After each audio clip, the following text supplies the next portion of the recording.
Hi everyone, today's a very special episode of The Scene because we're not talking to a real person, but we're talking to the AI version of the guest we had in our last episode, Kunal Gupta. And if you remember, we talked about him creating this clone of himself using 11 Labs, and we mentioned the idea that maybe we would do a podcast episode with the AI version and compare how it went to the real one. So this is that episode. We're going to try to take it down some new paths that we didn't the last episode. And well, yeah, I hope you enjoyed. There's no video on this one, obviously, because it's just me talking to the phone. But we're calling in right now. And if you want to try this at home, you can go to kunal.live, which I'll link in the show notes below, or kunal.live. And we're calling Kunal right now in English. Hi, I'm Kunal. Nice to meet you. Hi, Kunal. We actually had the real version of you on our podcast, The Scene, a few weeks ago. And now we're trying to interview the AI version to hear some new insights into your story that we didn't hear before. So I think the best place to start with is just, can you run us through the key chapters of your story? Like, what do you think were the most pivotal moments of your journey in entrepreneurship? Happy to be here. 3 chapters shaped me. First, ignition and ignorance. In my early 20s in Toronto, I spent $20,000 on my parents' credit card, raised the first outside check on a backyard patio, and launched an app that failed on day one. I learned that ignorance can be bliss because it keeps you moving when perfect knowledge would paralyze you. Second, conviction and pivots. I cried alone in my office in 2010 when our big web app bet was dead on arrival. Then again in 2015 and when an innovation track missed the market shift. Those scars taught me to detach from ideas, listen to the market, and jump early with incomplete information. Third, identity and inner work. After a decade in New York, I moved to Lisbon, started teaching meditation, and redefined success from what I achieved to how I feel living each day. That shift is why I could write Chief Everything Officer. Then 2034, and now run Pivot 5 from a calmer place. If you want specific inflection points, the first big check before paperwork, the Toronto Star no launch. The investor conversation where I took full responsibility for a failed raise, hiring my first real head of sales and buying expensive mentorship. And finally, choosing to slow down so I could speed up again. Where do you want to go deeper? Early hustle, painful pivots, or the inner rewiring? Let's start with Sounds like you were about to. let's start with the early hustle. I want to talk about the stories that you were mentioning at the start. The $20,000 on your parents' credit card and the other businesses that you mentioned. The early hustle is equal parts naivety and necessity. In my first year out of Waterloo, I spread roughly $20,000 across 8 months on my parents' credit card to keep the lights on. Then stumbled into my first angel. After a chance meeting on Bay Street, he asked how much I needed. I What guessed 500,000. He said, what company was that for before you go any deeper? that was for Polar Mobile, the company I started in Toronto to build mobile apps for media brands just as the iPhone App Store opened. And we were a tiny team in a borrowed boardroom, selling a future we were still building. And those first months were scrappy, pre-selling to publishers, saying yes to everything and learning to price on the fly before we had real proof. Want me to share the moment time said yes to a usage model and how that one bet reshaped our trajectory? Yeah, let's do it. We were 22 and unproven when I walked into Time Inc. on 6th Avenue with a BlackBerry demo. They liked the idea, but a fixed monthly fee would have died in procurement. So I proposed a usage-based model, no money upfront. Pay us as the app is used. They thought usage would be low. I believed it would explode. After launch, it did. Within a few months, that single account was more than half our revenue. And Apple featuring Time and then CNN Money nearly melted our servers. The win taught me 2 things I still hold. Price to align incentives and be ready for the downside. The same model lost money with smaller brands who had limited traffic, and I was locked into multi-year contracts supporting unprofitable apps. Have you had a moment where a bold pricing bet both made and complicated your business at the same time? When you had that meeting with the Times, what was that like? When you're inside that room and you're negotiating, trying to get this big client, what were your exact words that you used? I remember the room more than the script. Corner office, 2 couches, New York humming outside. I opened with curiosity, not slides. I handed over my BlackBerry and said, "This is a magazine on a phone." And then I asked, "Do you read your own brand comfortably on mobile today?" A pause, a laugh, an honest no. I drew the arc of media on a whiteboard, from print to web to phones, then said, "Imagine being the first major media brand to set the standard on mobile." When he asked, "What will this cost us?" I replied, "Nothing up front. I will invest to build and you pay us based on usage. That way we win when you win." He leaned in, "Are you sure?" Yes, because I believe usage will be high. That was it. Simple, aligned, and specific to their reality. The power was in asking them to see their future with me, then removing every reason to say no. So that's a pretty interesting pricing strategy. Did you have any other clients that could, I don't know, that could back up that bet you made on the times and on justifying paying for it yourself? Short answer, no safety net. And when I pitched usage based pricing at Time Inc., we didn't have a portfolio to subsidize it. We had a handful of early Canadian pilots in belief. I treated it like an experiment with asymmetric upside. If usage was high, we'd fund ourselves quickly. If it was low, the downside was capped by building once and reusing components for other publishers. On costs, I assumed a few engineers for a few months and modest hosting. Reality was higher on both after Apple featured the app and traffic spiked. Worth it? That bet became our proof, our reference, and our playbook for aligning incentives. Do you want the counter story too, where the same model hurt us with smaller brands and what I changed after? Yes, in a second. First off, I want to know, well, what did it actually cost and what was the breakdown of that cost? Like how much were you spending on like the engineers, on other things that maybe you didn't think about to start off with? And then when did the time start paying you and how much did they start paying you? That's a good question that I'll have to think further about. I did not keep a public line item breakdown for that build, and I avoid guessing. What I can share is the shape of it. The upfront was mostly like people cost for a small, senior heavy team, plus integration and testing time with their editorial and ad ops. Variable costs were hosting, push, analytics, and the human tax of priority support when Apple features you. Time started paying soon after launch on a usage meter, and it quickly became our largest single stream within months, validating the risk. If it is helpful, I can walk you through how I model usage bets now. Scope the minimum lovable product, cap downside by reusability, and tie the meter to the one metric your buyer is compensated on. Want to go there or jump to the counter story, Let's where ju- this model backfired with smaller publishers? let's jump to the counter I hear story. you. Where would you like to take Oh, the same usage model that worked? let's jump to the counter story. The same model that made us with time hurt us with smaller publishers. We signed a few regional brands to multi year usage based contracts, assuming rising tides. Their traffic was flat, sometimes declining. So our monthly fees stayed tiny, while our support burden was real. We were effectively subsidizing their apps. By the time we realized they were unprofitable, we were locked in and obligated to keep servicing. Two fixes emerged. First, introduce floors and tiers, a minimum monthly fee to cover support, then usage upside above it. Second, segment by client archetype. Usage only for giants with clear audience scale, hybrid or fixed for smaller brands. The deeper lesson was alignment. Price the model to the reality of the client, not to your optimism. Do you want to explore how I handled the fallout when one very large client left overnight, or shift to how we reoriented sales with whiteboard selling to recover? Let's move on from Polar. I want to know, well, where is the end of the story? When did Polar end and when did you exit the company as a CEO? And then what did you move on from there to start afterwards?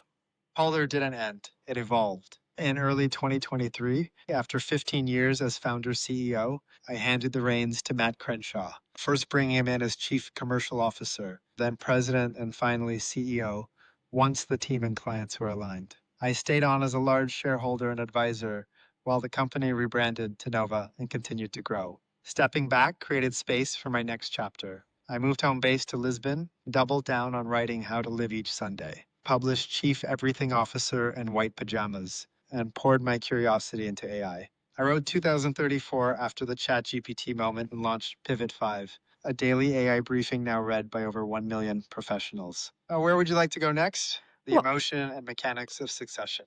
why was it necessary to rebrand Polar to Nova? And then when did that pivot come in? Because now Nova's is also a regenerative AI, a marketing studio for publishers as well, like creating the content alongside with AI.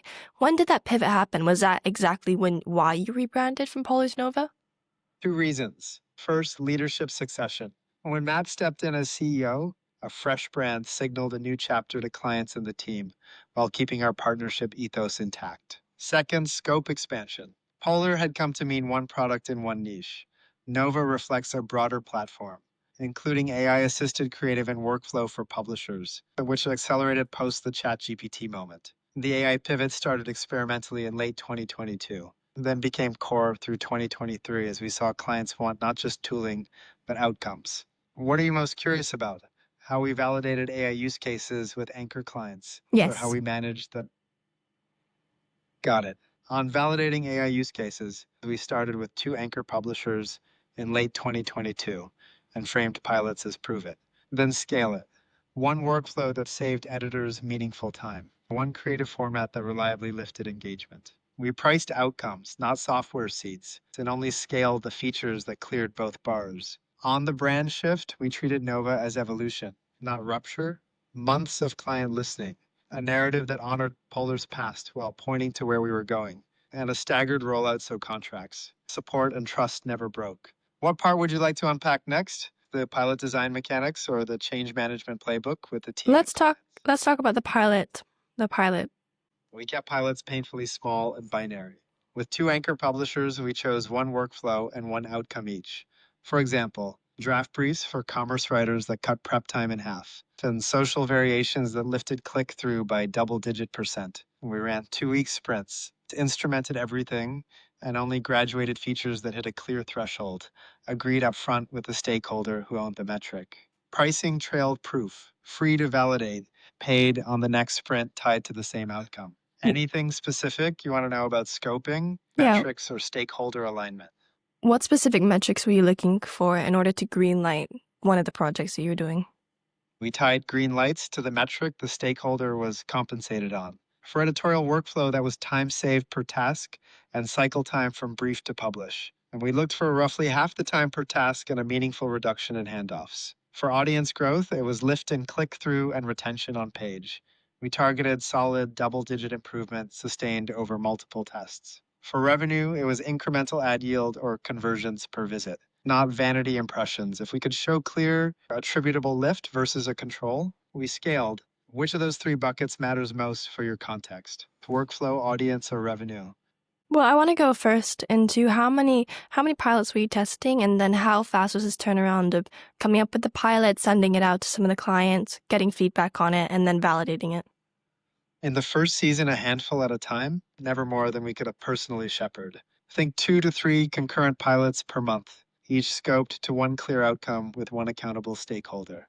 Turnaround was fast by design, a week to frame and mock, a week or two to run, a few days to review, then either scale or shut it down.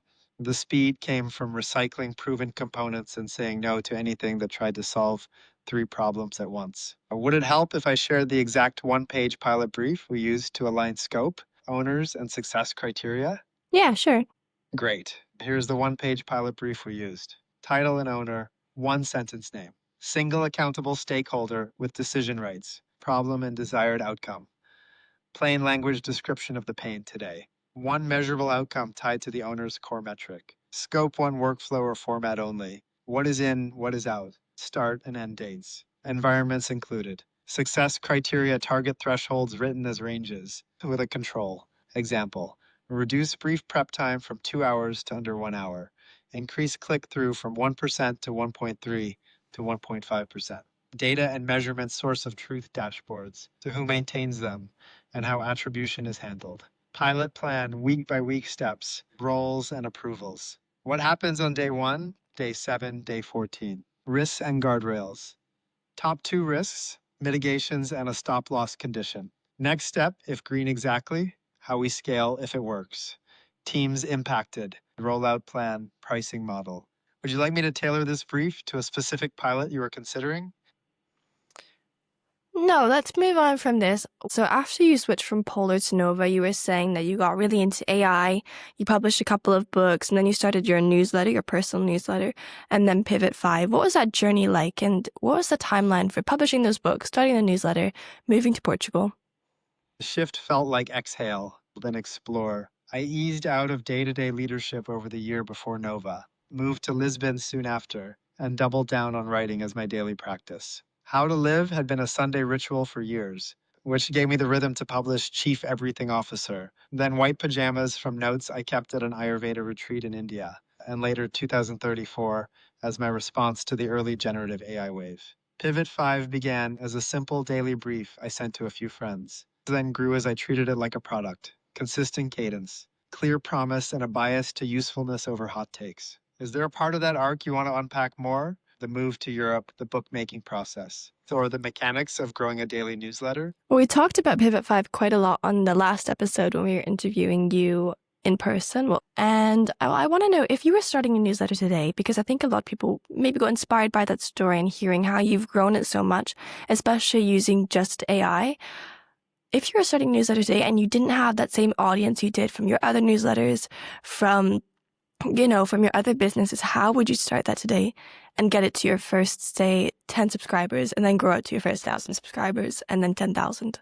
What are the different things you need to do to get to those different levels? Great question, and one I think about daily while writing Pivot 5. I treat growth in stages, each with a different game. From 0 to 10 subscribers, start with clarity. One line promise, one audience, one format, one send day. Write 3 editions before you launch. Invite 10 specific people with a personal note explaining why it serves them.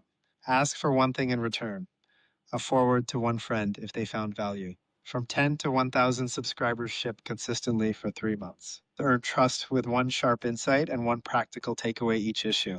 Post native summaries on LinkedIn and X with a clear call to subscribe and reply to every comment. Do 3 audience swaps with adjacent creators of similar size. Create one flagship asset per quarter, like a definitive guide, and gate it with the newsletter. Track only 3 metrics weekly: new subs, active open rate, and replies. Optimize for replies. It is the strongest signal of resonance. From 1,000 to 10,000 subscribers, develop a signature series that compounds, like my industry deep dives did in 2015, after that London tea room conversation I wrote about in Chief Everything Officer. Add lightweight referral loops. One simple reward for 2 referrals, a premium digest for 5. Do monthly partnerships with communities and podcasts. Show up with teaching, not promotion. Publish one earned media piece per quarter and one co-created report with a partner. Keep list health sacred. Remove inactives quarterly to protect deliverability. Shift your metric focus to net growth, unique clicks on your core CTA, and referral rate. Well, so it sounds like the main steps that you're thinking of is that first you send it off to people that you know, try to get them to forward to other people. Then you're marketing, whether that be on X, on LinkedIn, trying to get people to subscribe. And then it's just frequently putting it out there, maybe doing some audience swaps with people, putting it out there more on different platforms, on podcasts, different mediums, and trying to get people to subscribe. Is that what you would take away from that? You've got the gist, yes. Start warm with people who know you. Earn a forward.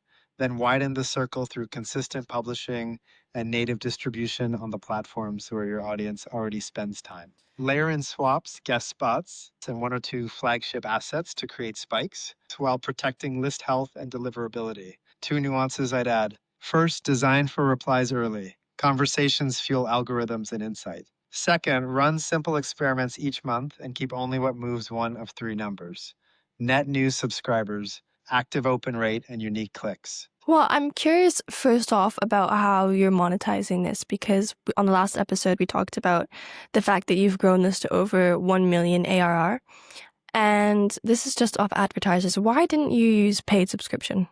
I chose ads over paywalls for 3 reasons. First, I wanted reach. In my experience, free plus high quality compounds faster, and scale unlocks premium sponsors. Second, alignment.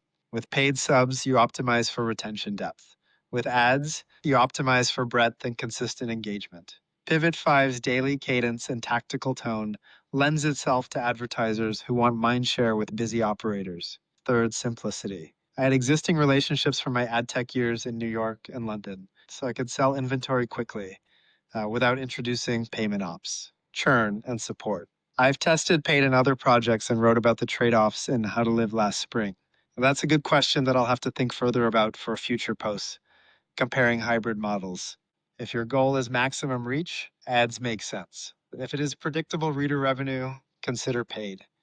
When you're starting the newsletter, did you think a lot about how valuable the consumers of the newsletter would be? Because AI is quite a hot topic right now, and especially because yours is business professionals that are interested in getting and knowing more about the AI space, that makes them quite valuable for advertisers. Was that something that you were thinking about when you were starting the newsletter, or was it more that you were personally interested in AI and you wanted to share it with others?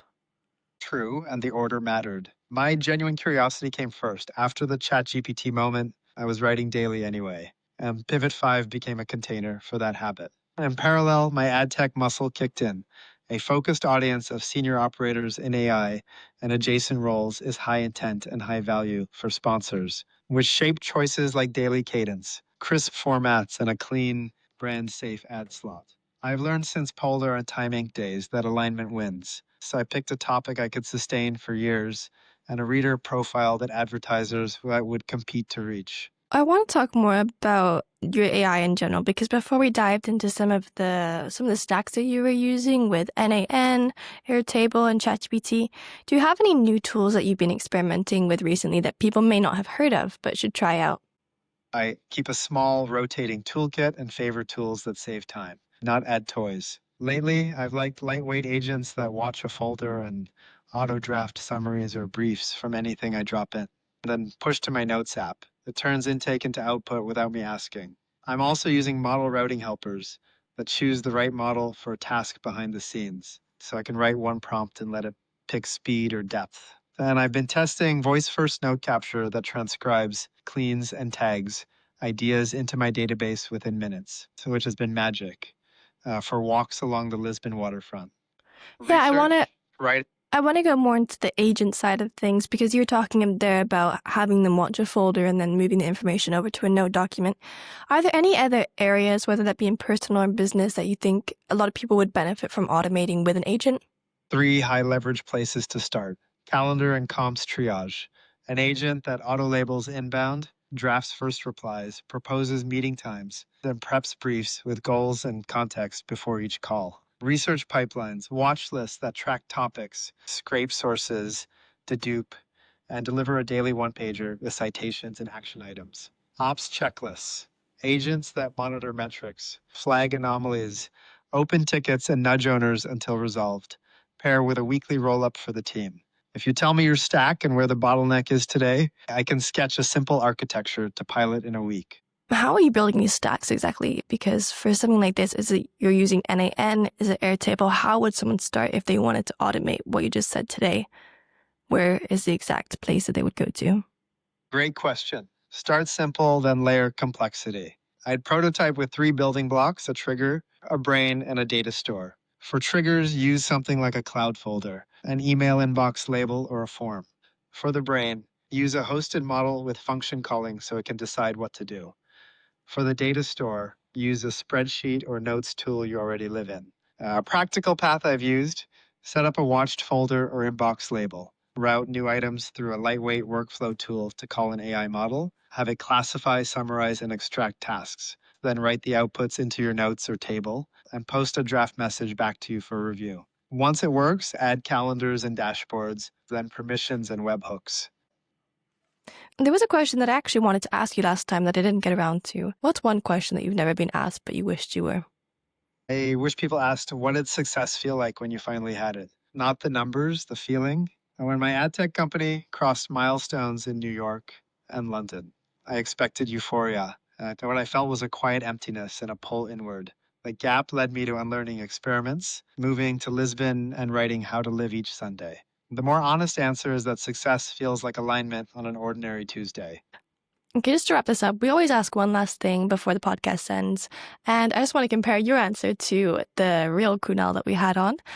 The scene is now yours. Is there anything else that you want to share that you didn't share yet today? 2 thoughts I return to often. First, less but better. I learned the hard way as a founder that focus is choosing what not to do. My top 3 practice, which I wrote about after a rainy weekend in rural Quebec, changed how I work and live. Second, keep some experiences unshared for a while. After I went skydiving to face a lifelong fear of heights, I sat with it for a week before telling anyone. Giving meaning time to land builds conviction for the next leap. For anyone listening, what are your top 3 for this season? And what meaningful moment will you keep just for yourself, at least for a while? There we go. Drop that in the comments. And Kunal, do you want to share a message with our listeners to, if they've liked this podcast, to follow on Spotify, YouTube, wherever they're listening, and leave a 5-star review because that would really help us out. If this conversation sparked something for you, follow the show wherever you listen and tap the 5-star review. It helps more builders find these stories. Then it tells us to keep going. Share this episode with one founder who needs it today, and tell us your top 3 takeaways in the comments. Can I help with anything else before we wrap? No, that's perfect. Well, you heard him. That's a wrap.